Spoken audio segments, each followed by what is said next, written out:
Ready? Yep. I'm Johnny Ray. This is For Addicts, From Addicts, raw, unedited, unprepared testimonies of people who have gone through addiction themselves and who have different perspectives of addiction. Like with me today is April, who was the sister of an addict. She has gone through different things with her brother in addiction, and she has volunteered to give us a little bit of her story. So, April, how are you? Good. Good. See, natural. She's natural. So, how was it for you and your brother growing up in Granite Falls, right? Yep. How was it for you guys? Were you guys close at a young age? So my parents moved to Granite when we were two, well, when I was two. So it was before Bo was born. And we basically had hippies for parents. Our mom and dad used to grow pot up in the playhouse in the back, and it wasn't a big hidden secret, but it wasn't a big deal either. And we, spent a lot of time together going blueberry picking and hanging out outside and cutting down Christmas trees and, we did a lot of family things together. So, it was all pretty normal for the longest time. And my dad was an alcoholic and had a lot of addiction issues himself and went to rehab through, just alcohol, I think, was the main thing. But later found out that he was into heroin or IV drugs of some sort. I'm not really sure. And later ended up contracting hepatitis C. And when I was 14, my parents ended up getting divorced. And Bo and Amber and I stayed with my mom. And my dad moved. And it really sucked because for the longest time we didn't know where he was or if he was clean or not. So my mom was, trying to work and take care of 3 kids. And my dad was still, trying to figure out his own sobriety and get clean and everything on his own. Will you give us a tissue? I got it right there. Oh, perfect. Thanks. Yeah. Thank you.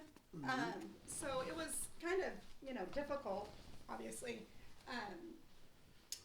When I was about 16 years old, I had gone to my dad's to hang out or visit or something one night and had found out that he was passed out on the bed. And I was like, why, what's going on there? And had found out that he had started drinking again.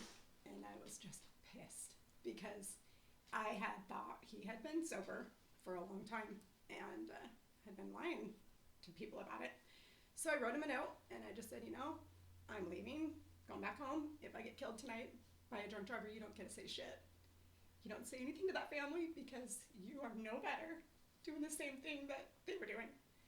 And I woke up the next day and I felt horrible. So I tried to call and they didn't answer. And then I found out that my dad had checked into treatment again when I was 16. And so he went back through Monroe, Evergreen Recovery, and got clean again. And at that time, I was able to kind of be family support and go to meetings and stuff with him and try to understand his addiction a little bit. So you were 16? Yeah. How old was Bill at this time? Both 3 years younger than I am, so 13. And then you said there was another one, Amber? Yeah, Amber was 19. She's 3 years older. And by then she's going to college. She was living with my dad in Caroline. Bo and I were still living with my mom. My mom had eventually met John, and they bought a house. And, when we were growing up, Bo's best friend was I don't even know, 23-year-old man. And, Wow. my brother was, my dad, we were 14 years old when my parents got divorced. Bo was 11, and hanging out with a guy that's 23 years old that has a wife and kids, and he's legally able to drink. He's legally able to smoke. He's legally able to do all these things. My little brother's not, but he's exposed and he's hanging out there. And then, that's his role model, I guess. Somebody that, he spent a lot of time around.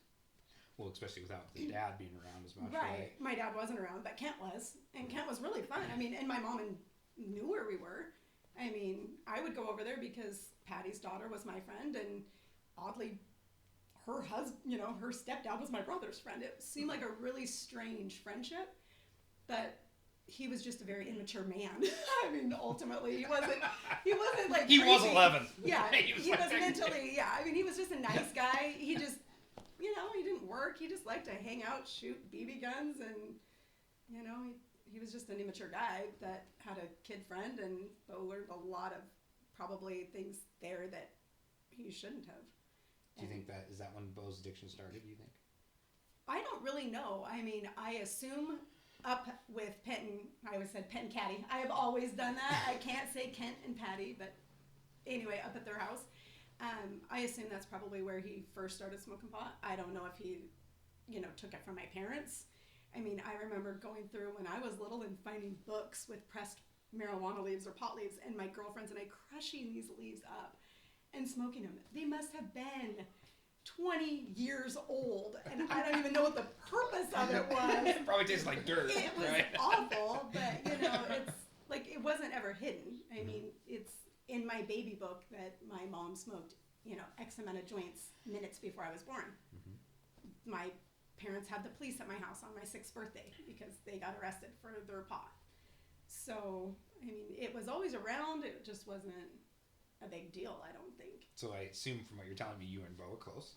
Yeah. Very close. Bo and I have always been close. Amber and I haven't always been. Well, I mean, there's 3 years between my sister and I, and 3 years between my brother and I. And 6 years between them is a lot, especially for somebody like my sister, who is very hard to live up to. I mean, she's very, very perfect. She's very organized, very perfect.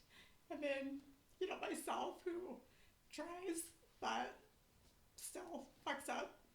And then, I feel bad because then, I got my brother who I feel like he always has the biggest heart.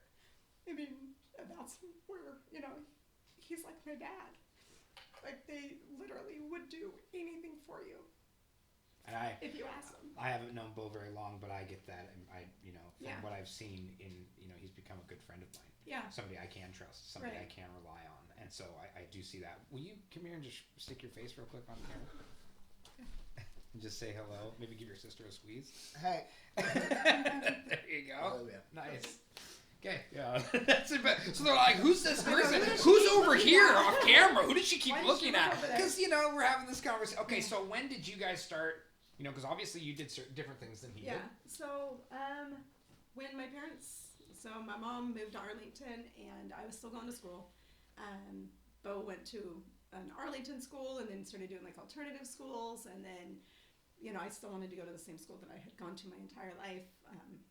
Was wanting to graduate from there. My boyfriend had a job, but at one time Gary and I lived with my mom and John and Bo, and it was just like my mom, our entire life, enabled him to just be. Like, he didn't ever have to do anything. She would just, and she did it for me also and my sister. Like, she would do our homework. She would make our bed.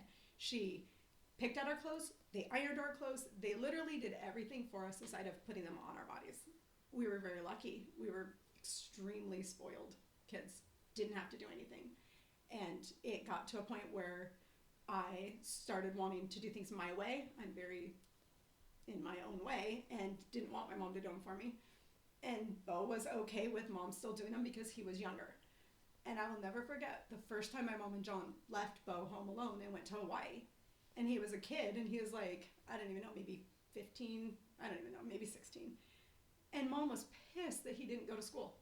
I'm like, big the surprise. fuck do you think was going to happen? Right. You literally wake him up every single day and you wake him up and then you set an alarm and then you set another alarm and you have 5 alarms around his room in different places to force him to get up out of his bed, to turn them off at different times.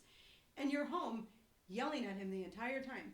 You think when nobody's home, he's just not going to all of a sudden not go to school? Well, and I want to point out, so Granite Falls, at what year was the meth capital of the world? At that time, basically. At that time. Yeah. So you guys live in the town that is known for Rolling methamphetamine Stones throughout Rolling Stones, magazine. methamphetamine throughout the world, Right. not just the country, right? Which I find really interesting, just because. It plays in. Yeah, it definitely plays into environment. It plays into situations. It plays into circumstances. It plays into everything, right? So, okay, let's keep going. Yeah. So basically, mom and John went to Hawaii, came home. Bo did.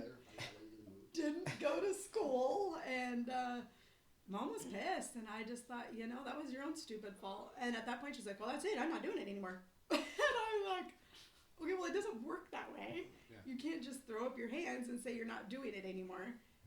And it was just frustrating because then at that point, I just felt like, well, somebody fucking has to. Right. And there, was when I kind of was like, well, he still has to do these things regardless. And, kind of felt like that became my responsibility to make sure that whatever he needed, he had. Because, you can't just stop. Right. When did you start seeing him becoming out of control? Probably when Lily was born and living with us. He lived in Lily's bedroom for a really long time, and I don't know how many years he stayed in there, and there would be like 3 days in a row where he wouldn't come out of the bedroom, and I'd be like, God, he must have worked really hard. And I just did not. I mean, I knew he had a drug problem. I just didn't have any idea what it was. So I assumed it was, something. No, pot doesn't do that. No, it's not alcohol. But coming from somebody who has no experience with that, with the drugs right. I mean, themselves. I've done acid. Right. And I've smoked weed, and I have drank. And before I had kids, when I got a job, I stopped smoking pot. And I'm like, oh, well, I need some kind of an outlet, so now I'll drink. And then I would drink every single day, and I would get up, and I would drink before I would go to work, or I would drink here and there. And then I thought, you know what? I am not going to drink today because I drank yesterday. And then it was like, no, I'm not going to drink tomorrow. And then it was 10 days. And then it was 2 weeks. Good for you. And I haven't drank in 14 years. And there's not a reason I can't drink other than my OCD behavior. I've never been arrested. I've never been in a police car. I've never had my fingerprints taken. I have no criminal exposure history. I've never put a needle in my arm. I've never done anything like that. Right. And I just, in my head, wasn't going to allow that to possibly happen. So I just said, I'm not going to do it, and just don't. So when he's in his room for 3 days at a time, what do you think is going on? I just assumed he was tired and sleeping, and Gary knows different. He's not stupid. And basically then he would come out and he would disappear, and then he would come back, and then he would go back in the room and he'd sleep. And it would go on and on for years. But the thing is like, he would also have a job. And as I explained to everybody, I mean, Bo is not, in my head, he doesn't kidnap people. He is not going to hurt you. He is not violent.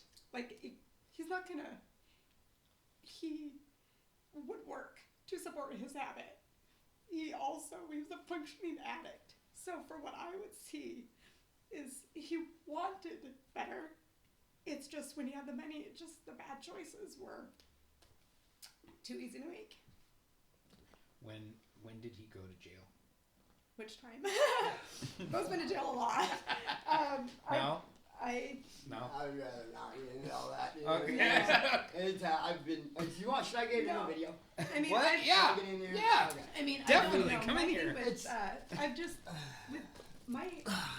There's so much history. I just think that there's really so much more to look forward to, because all the crap that we missed is just, it's gone and you can't get it back. But him here now, like, I can actually see him and have him near me and around my kids, and that's just, that's recovery. And it's amazing because I literally prayed that he would find peace. And I am so sorry that I prayed you would die, because I thought that would be the only way that you would ever find peace. I never thought that he would ever. So when I first met Bo, he would talk about you a lot, right? He still talks about you a lot, about you being the solid rock, you being the one that would be like this, right? Somebody who cared, loved, and just. I mean, there's nothing wrong with that. That's like, this is great. And that's so. I just can't imagine, and that's why this story is so good. Is because coming from a sister who doesn't know, the addiction struggles from her own usage, just from the outside looking in, and how long you stuck by him, and all the things that you have done to try to help him in this. And so, sorry, we didn't want to get on your. How was your perspective of your sister during this time where you were in active addiction? She was like my rock, man. I mean, she's my mom. She's everything, still is. So, I mean, and yeah, it would have probably been easier if I would have died, It's been rough. Since you didn't want to touch up on the yeah, I mean, the jail thing, I've been locked up. I mean, to make things really short and simple about that, I put it like, I mean, my anger management teacher was like, do you understand that you've been incarcerated in the last 10 years? Over 7 of those have been in a jail cell, and that's not normal. And then it was a handful of times even after that I've spent probably a third of my life in jail. So like she said, how many times and the shit I've done, it's... The reason I was bringing it up was not to touch up necessarily on your being in jail, but how she reacted to some of the stuff. When I was in jail, she was doing the same thing. I mean, she was my mom. She's my rock, man, in there. She kept me alive in there. She would put money on my books. I mean, she would write me letters. She would take my phone calls, and fucking no one else was going to do that. You know what I mean? She's been there from day one. Money for him to make phone calls if he needed to. There were times that I know I wasn't supposed to, but I would forward my phone to Melissa or Rosanna so he could call me and I could get him to talk to them, because I'm like, I don't know, it's just, I can't imagine not having anybody in the world that cares about you. And that is just, I will always, I mean, he's always my little brother. Always. And other people, would say shit about him and I would shut it down. Nobody says anything about him to me because it's, I don't know, it's just, they don't deserve that. Bo has made his issues and he's going to go forward and he'll right his wrongs and he'll, he has so much to offer is the thing. And it's amazing to see now, like, when they've gone and done things, like you went to do something for the guy with the truck and it turned out that he had a car and then now Bo has a car. And I mean, just things that work out. And it's like, life doesn't have to be so difficult. You don't have to struggle every single day. Well, to see where he's come from to now, right? Like, is absolutely awesome. And I'm so happy and blessed to be a part of it.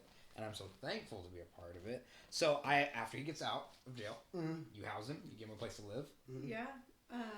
So basically, we would get out of jail and I'd make sure that I was in communication with his bosses and his employers. Nice. I didn't want Keep him to tabs. lose his job. Nice. Yeah. Still have some of And their that phone worked numbers for a little saved while. in my phone. Yeah, I still have some of them. I remember you telling me the story about him climbing a tree with no harness or anything, right? Topping that tree, coming down, and then being gone for a couple of days. Yeah, he would just, that's the thing, is he's functioning. He's able to do a lot of different things. And it would be scary because things that most people would go, yeah, I should probably really consider the weather. I gotta have the right gear. The house is awful close. If I fall this, Bo would just be like, $40? Okay. And he would scale the tree, bucket, take the money, and then he's gone. And we were like, okay, well, then we got limbs and shit. Meth is a powerful drug, dude. There was no fear. And that was what was so scary, is that I'm thinking, if you're not afraid to live, then clearly you're not afraid to die. Right. And that's terrifying, because if you don't know boundaries, you just, it's one thing to be fearless, it's another thing to be stupid. Right. Like, you have to know that you're not, incapable of dying. And I think, my thing was, I would always have prayed that he would find peace or want to be healthy. It was just so hard sometimes to imagine that would ever happen, with how many... Well, that kind of lifestyle, it's almost impossible, it's... Well, you can't. No, that's the thing, is they're not your friends. And so when you're thinking, okay, we try, if I let you live here and you stay here and I keep an eye on you and you can't go anywhere because you don't have a car... And then, you're only able to stay here, and then I come home and you're gone. Or, I know that the money isn't for the certain things. So then it was like, okay, you need this, then I will go and buy that. and give that to you. Nice. Or it got to a point where, Yeah, I wasn't trusted with money or fucking, I couldn't be trusted with anything, dude. Or being anywhere. I mean, it was out of control, straight up. And it was hard because Gary, being... Yeah, they're both rock solid, dude. I don't know how they need a superhero cape just like you do, dude, because they put up with unbelievable amounts of shit. Like, Gary will come to the hatchet and he's like, fucking bro! The hatchet's gone. It's like, son of a bitch, did he take the hatchet? I mean... Yeah, I'd want to kill me if I was him. It kind of became more of a, Gary has always, luckily, understood that and never really challenged it with me. I mean, my kids even know. It's like, Bo comes first in the middle of the night. I would take off and they're like, where are you going? It's like, Bo needs something. And they wouldn't even, they don't question it. They don't say you need to be here or anything like that because, I mean... She came and found me in a field one time. I called her and I was just wasted and drove through somebody's fence, flailed out, and I was driving through a field and you need to come find me. And she got in her car and literally drove down the road, out in the burn road in the middle of nowhere and found me down in a field. And I followed her back and then I passed out 10 times on the way home? Smashing into mailboxes, just crashing into shit all the way home. And she was so pissed off when we got back to the house. She's just like, are you fucking trying to kill yourself? And I was like, no, man, I had a little bit too much tonight. And she's just like, yeah, but I don't know, what. You are fucking so stupid and so lucky that you're alive and that you didn't kill somebody or yourself tonight. And it was like, I didn't really think about it at the time, but it was just one of those things to where I call her at 2 a.m. and say, hey, you need to come find me. And then she actually gets in her car and fucking comes and finds me. I would no idea where I'm at. She goes, well, I'm in a field. And she's like, well, there's 7,000 fields. She goes, how am I going to... Which field? I said, look for the fence that drove through her. Like, you'll see marking on the road. And she goes... You mean the one with all the signs that are bent down all the way? Yeah, that's the dude, one. And I'm down in the bottom of a hill, in a field against another fence. And I'm thinking, I can't go through another fence. And all of a sudden, I see this little fucking SUV. And I'm like, there she is. I'm all beeping my horn and shit. Dude, this is a ride or die sister. Totally. Totally ride or die sister. And Gary's the same way, dude. I mean, they've both been... I don't know how Gary hasn't fucking strangled me. I mean, now... I know, Gary's a really nice man. I have no idea. Yeah. And he's collective. He's got his... so I'm surprised. He's very mellow.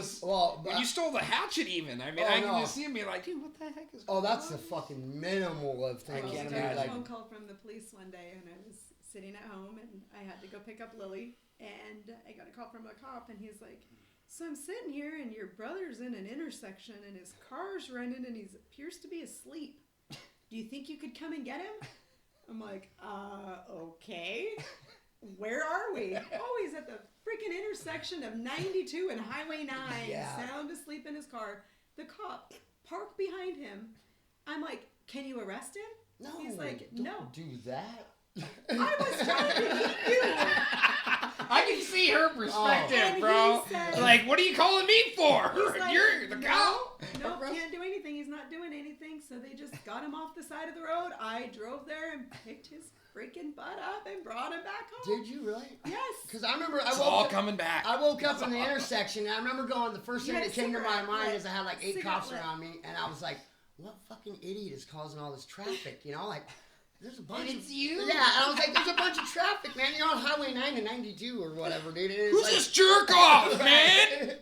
Oh, it's me. Yeah, Oh, and I'm like, the cop's like, 3-inch ash. he's like, what's Yeah, totally.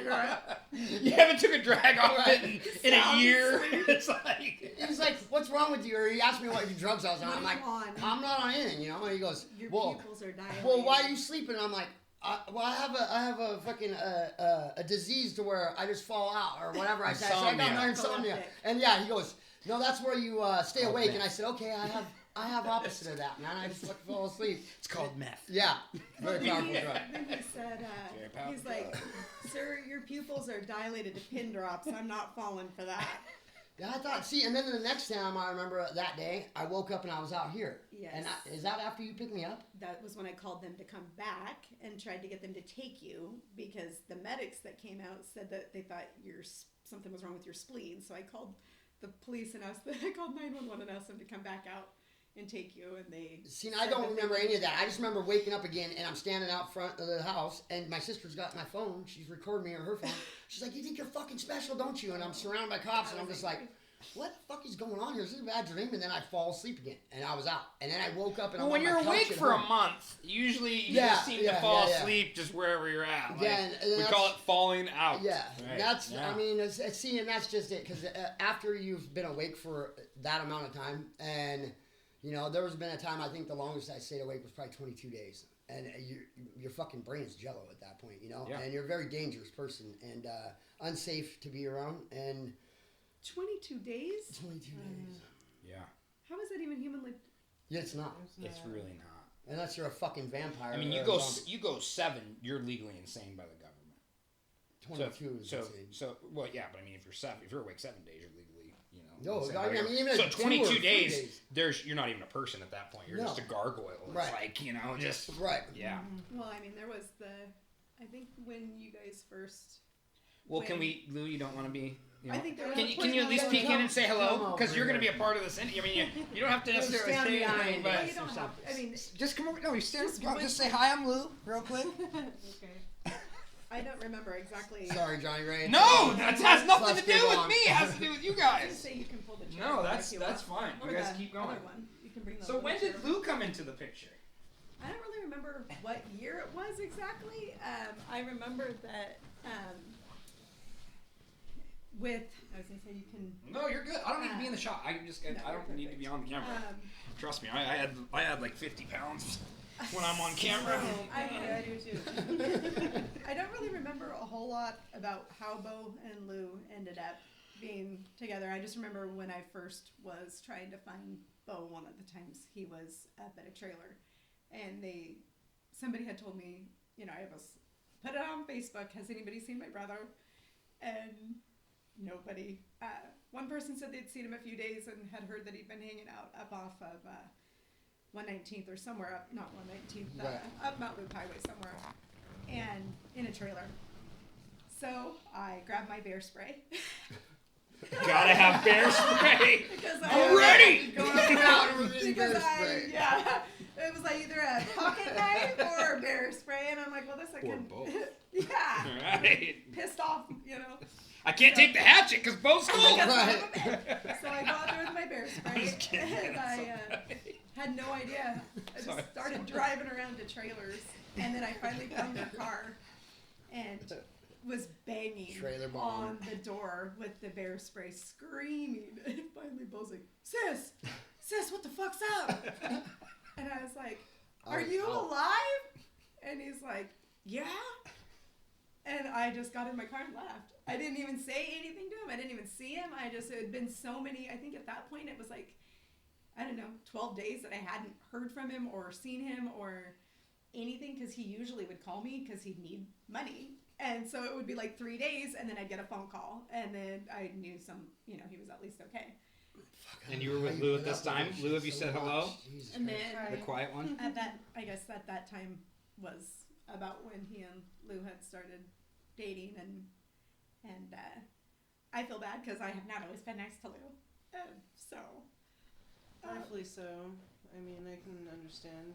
You know, she was just worried about him and didn't want me to be a worse influence, I guess, on his life. Yeah. Sounds understandable to me. Well, I tried to keep a lot of people away from him. I think just,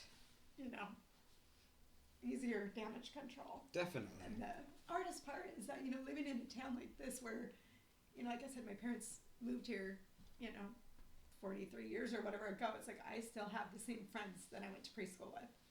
I don't know what that's like to not have those. I mean, my daughter's best friend is her dad. My daughter's best friend's dad I went to preschool with. Known him my entire life and trust him with my kid.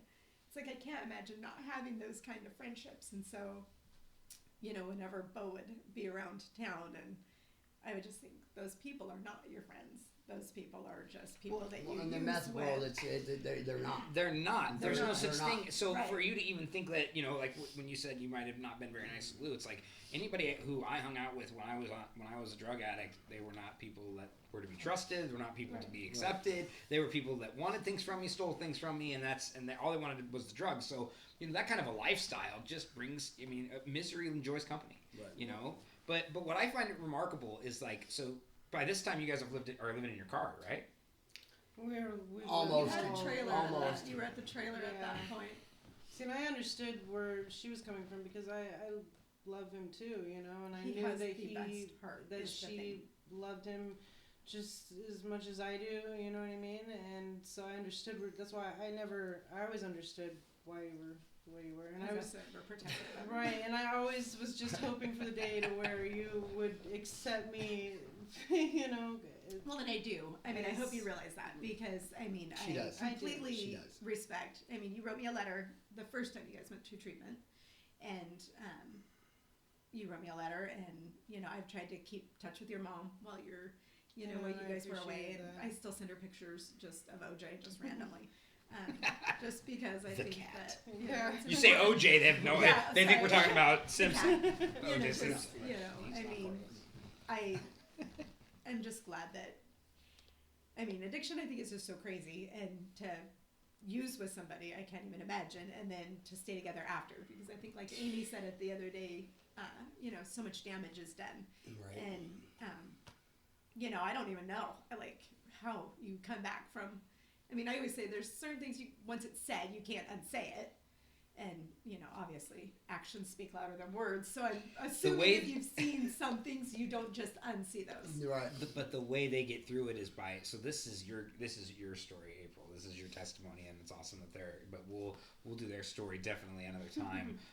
But the way he gets through it is by love and support from an awesome sister who has supported him through Totally. this entire thing. Totally. So really, can you imagine where he would be without you? Oh, I'd been dead, dude. Exactly. Well, For sure. When we were at the point where we wanted to get clean, but, you know, Bo, you know, he was much stuck longer in addiction than I was, you know. And he cried, like my dad said. And so April, I mean, it was awesome because I knew that she would stand behind him through anything. So I was able to call her, you know, when I, you know what I mean, was like, okay, we need to get him into treatment now. You know what I mean? Like, she was the one there that I was able to count on to help me pull him out of it with me, you know. I mean, how many times I've drove Right. around, like, I mean, looking for him right. before, like, the day before. It's like, okay, well, they're going to Right. be at this house, and we have to get his driver's license the next day. And I'm like, are you fucking kidding me? I have to know where he is tomorrow morning at 7 o'clock. Well, he's That's here funny that right he- now, but unless I bring him in the house and literally turn the alarms on the doors, Chain him to the wall. there's no and- guarantee that in the morning he's still going to be here Right. because I look outside and they're sleeping in the playhouse, and those fucking lights are going all for days on end, and then they're off, and I'm like, okay, are they there now? Are they gone? I have no idea if they're here or not. Yeah. And so to try to track him down, I mean, one time I drove off of I was looking for you, couldn't find you, had no idea where you had been, and I went off and drove off of an exit to a freeway, and there was a guy standing there, and he had his sign, and I thought it was you, and I passed him. Got back on the freeway, must have done 90 to the exit, flipped a bitch, got back on the other, went back up the freeway, got off the exit again, jumped out of my car, ran up to him, and it was not him. It was not you, it was some other guy. And he was This other dude's like, this is awesome. Yeah, it's I'm like, bawling. this chick just asked me. She must be into me. Yeah, and I'm bawling. I'm crying my eyes out, and I'm like, I thought you were my brother. And he's like, I'm really sorry. No, I'm not even homeless. He's like, I don't know who your brother is. I'm just Oh, he's traveling. wanted a sister. He's like, I'm just traveling, looking for a ride. I got this change jar out of my car. I carry a change jar. It must have like $20 in it. And I just take it. And he's like, I'm not panhandling. And I'm like, I just handed him like all What my was he money. doing there then? He was traveling across the country. He was probably holding a sign of like Hitchhiking. Spokane or something. Yes, it said Spokane. Oh, no shit. Yes, he was just Wow. traveling across the. And he's like, I'm so sorry. Thanks for the change, but Yeah. I'm good. I'm like trying to throw money at him, and I'm hysterically bawling, and he's like, I am so sorry for you and your brother. Hopefully you find your brother. He's like, I didn't mean to. And then you fucking text me not too long later, and you guys have been at Great Wolf Lodge with Hayden and Melissa. Go figure. Yeah, the whole Wow. time I was just thinking you were on Dead. the side of the street with a freaking sign. So as a sister, how absolutely wonderful is it to see him right now? It's absolutely amazing.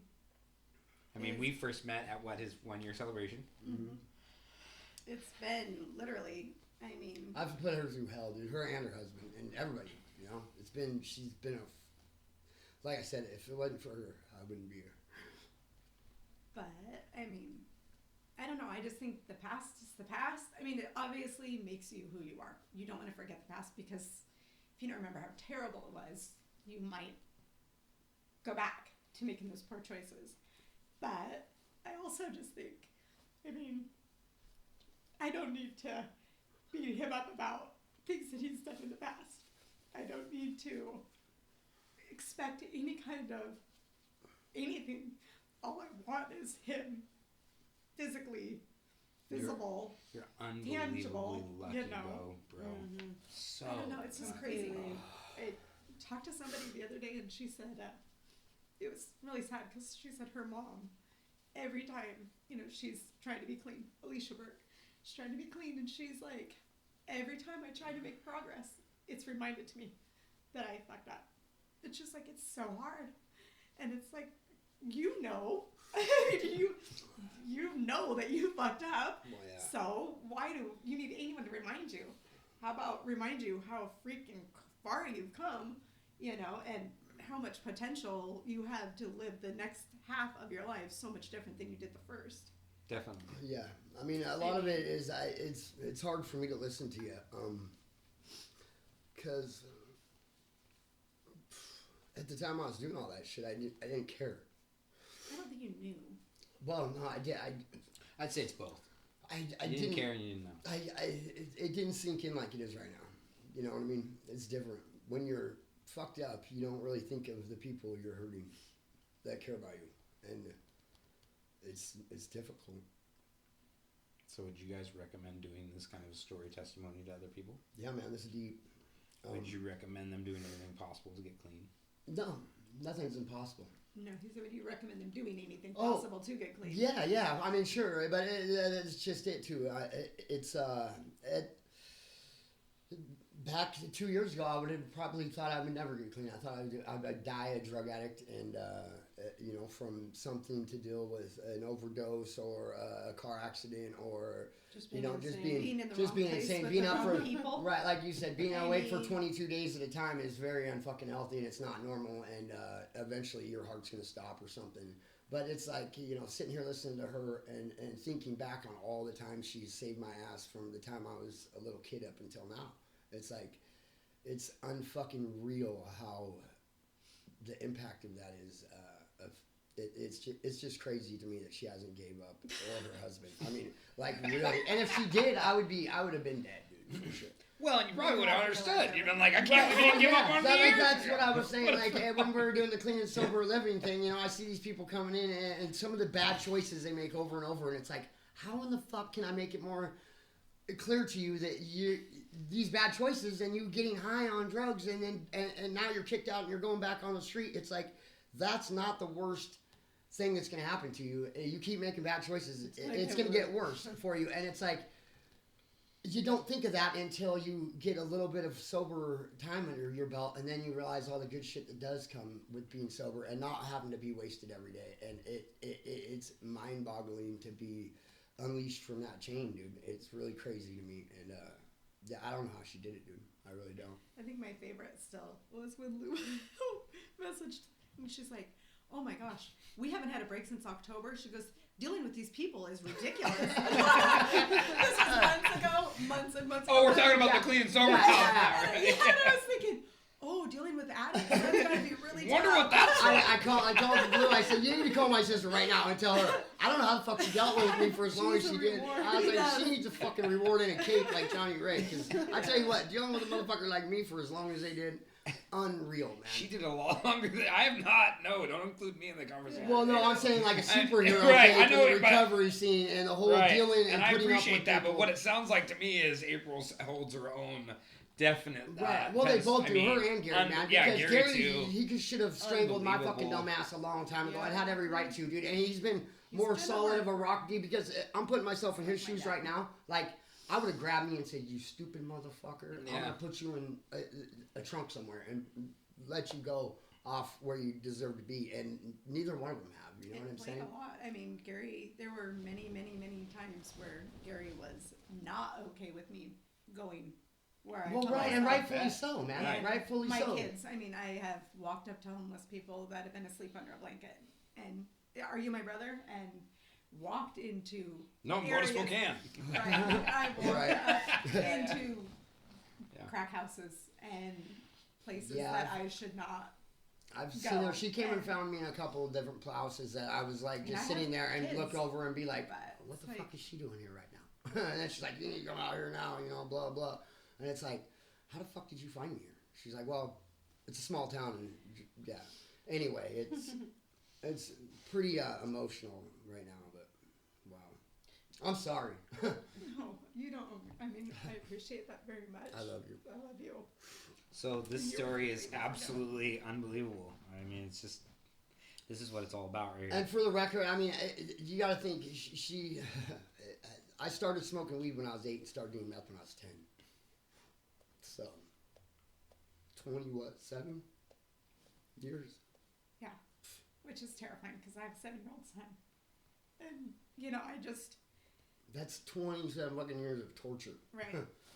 Right. And that's the thing is, I just think, you know, you're not living happily. You're just living. And it's Barely. not, you know, you're not even barely doing that. I'm- Because I think now that you actually, now that you get up and you think, okay, what am I going to do today? Today I'm going to, well, you actually were able to come over here, hang out, have Right. snacks, and then, you know, I mean, the other day you guys went down to the falls and did stuff. And, I mean, you have things that you look forward to doing as opposed to, well, fuck, I'm hungry and I'm out of cigarettes and when am I going to get high? Right, well, And I wake there's up in the so morning much now and I'm more. not like, where's my bag and where's my pipe? And that's the only thing I care about. You know, I'm unleashed from that. It's insanity is what it is, and it's a ball and chain that just holds you down when you're addicted to anything, and you gotta wake up and depend on it every single Right. day. And that being released and not there anymore, and like you're saying, waking up and being able to come here or going to work or having things that normal people have that Exactly. you never. I mean, I was 10 years old when I got onto that train of drugs. That's all I ever knew, and I drug her right along with me to keep. No, And she didn't- You did no, not drag me. no, I I- went all on my No, own. but I'm because saying- I had full. But because you're my sister and you. you know what I'm saying, it was like From your perspective. right, and it's very eye opening now that you know I've put the people that care about me through what I have, and it's at the time honestly I just didn't care. I mean, when it really comes down to it, you know. Well, I'm so happy that you guys agreed to do this because, again, so Bo and Lou will do their individual stories here hopefully soon if you guys are up for it. Yeah. This, you have no idea that the people that this could reach, right? You have no idea that who this video could help. I mean, people that have gone through similar situations, and that's why this whole thing is so awesome. So I want to say thank you, April, for agreeing to do this. Thank you, thank Bo you, and Lou, for being a part of it. Very much. And yeah, just what an absolute amazing story. I mean, I was on the edge of my seat the whole time, and it's 43. Wow, I love it. I absolutely love it. So I'm Johnny Ray. Thank you, April. Though Well, And this is 4 Addicts from Addicts. If you want to do your testimony with me, you can email me at 4addictsfromaddicts@gmail.com. If you'd like to, share a little bit of your story, I think that's important. Your story matters. You can comment below. You can subscribe to my YouTube channel at Johnny Ray Jr. at YouTube. And thank you guys again for your story. It's absolutely amazing. So, thanks, Johnny. Yep.